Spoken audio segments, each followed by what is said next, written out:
वो हमारा correct answer आएगा। ये हमारा इक्विवेलेंट डिस्काउंट है और यहाँ पर भी कितना आया था, 29.62 आया था। तो इस तरीके से आप चाहो तो सक्सेसिव लगा सकते हो। चलिए सर से पूछते हैं कि इंग्लिश में 50 में 50 स्कोर कैसे करें। 50 में 50 लेकर आएंगे। बहुत बच्चों का क्या होता है कि इंग्लिश कमजोर होता है, हिंदी मीडियम से पढ़े होते हैं लेकिन समझ में नहीं आता कि इंग्लिश में कैसे स्कोर करें। तो 3 स्टेप में मैं आपको बताऊंगा कि 3 स्टेप में आप इंग्लिश को खत्म कर सकते हैं। ये 3 स्टेप अगर आप मान लेते हैं तो इंग्लिश की समस्या का समाधान है। ठीक है, इनको अवॉइड मत करना। पहला स्टेप हो गया आपको कि सिलेबस को कंप्लीट करना है। कहां से करोगे, तो each and every page of Plinth to Paramount. ये किताब ऐसी बनी है ना कि ये ब्रह्मास्त्र है इंग्लिश के लिए। ठीक है, इस किताब को पढ़ लिया तो इंग्लिश का पूरा सारा रोग खत्म, सारी किताबें खत्म। यहाँ पर इंग्लिश में इन्होंने ग्रामर में इतने अच्छे से एक एक बात बता रखी है, हिंदी में भी इंग्लिश में भी, कि आपको कोई समस्या नहीं आएगी।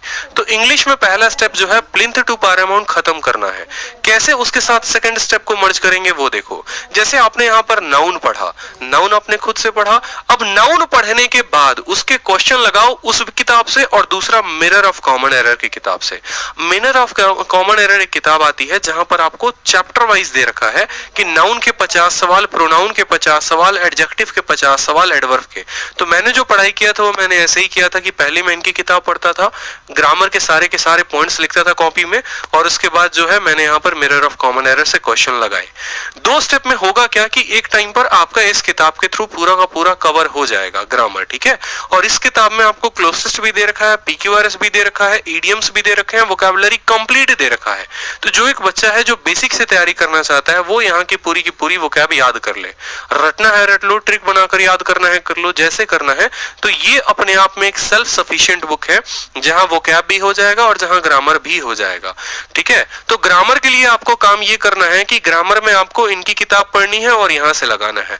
वोकैब में आपको काम ये करना है कि इनकी किताब से डेली एक पन्ना उठाना है और उस पन्ने को खत्म करना है। ठीक है, और तीसरा स्टेप आता है आपका प्रैक्टिस का, कि प्रैक्टिस कैसे करोगे। तो देखो, प्रैक्टिस के लिए 2 चीजें इंपॉर्टेंट है। जब आपका ये सिलेबस खत्म हो जाएगा ना, तो मैंने एक वीडियो बनाई थी और आप जाकर मेरी प्लेलिस्ट में देखोगे कि ये 4 एप्लीकेशन जिससे मेरे काफी मार्क्स बढ़े, या ये एप्लीकेशन जिससे मेरे मार्क्स बढ़े, उसमें मैंने इंग्लिश का एक बहुत ही बेहतरीन ऐप बताया है। एसएससी इंग्लिश क्विज के नाम से आता है, उसका डिस्क्रिप्शन भी मैं इसके लिंक में डाल दूंगा। उस एप्लीकेशन का फायदा ये, वो उसमें जितनी चीजें दी होंगी ना, आप उनको जाकर प्रैक्टिस करना। आज तक जितने बच्चों को सजेस्ट किया, कभी किसी से नेगेटिव रिव्यू नहीं आया। वो एप्लीकेशन मेरा नहीं है, किसी का भी है, मुझे नहीं पता। उसमें क्या है कि स्पॉट द एरर, ठीक है, फिर उसके बाद फिलर, उसके बाद सेंटेंस इंप्रूवमेंट, उसके बाद पीक्यूआरएस, फिर वोकैब ऑप्शन के साथ दिए हुए हैं। तो फायदा ये होता है कि आप खा रहे हैं, पी रहे हैं, सो रहे हैं, जग रहे हैं, कहीं पर भी हैं, आप फोन निकालेंगे और तुरंत इंग्लिश का जो है वहां पर क्विज देना शुरू कर देंगे। तो आपको 4 ऑप्शंस के साथ मिलेंगे। तो एग्जाम में जो फियर होता है, यहाँ पर वोकैब याद करते हो, वहां जाते हो 4 ऑप्शन के साथ मिल जाता है, वहां कंफ्यूजन बढ़ जाता है कि कौन सा सही है कौन सा गलत है। तो जो एप्लीकेशन है, उस एप्लीकेशन से अभी से क्विज की आदत डाल लोगे तो इंग्लिश में एक वक्त आएगा कि 45, 42.5, 45, 42.5 इतना स्कोर अच्छा बनना शुरू हो जाएगा अभी से ही। ठीक है, तो आप इस ऐप की मदद ले सकते हो। जिनको मोबाइल में ऐप चलाना नहीं आता, वो किरण की किताब भी खत्म कर सकते हैं। मजा आया, और मैं ये जो मजा है हिंदुस्तान के हर व्यक्ति को देना चाहता हूं। कर दो यार, तुम्हारे पैसे थोड़ी ना काटे, कर दो।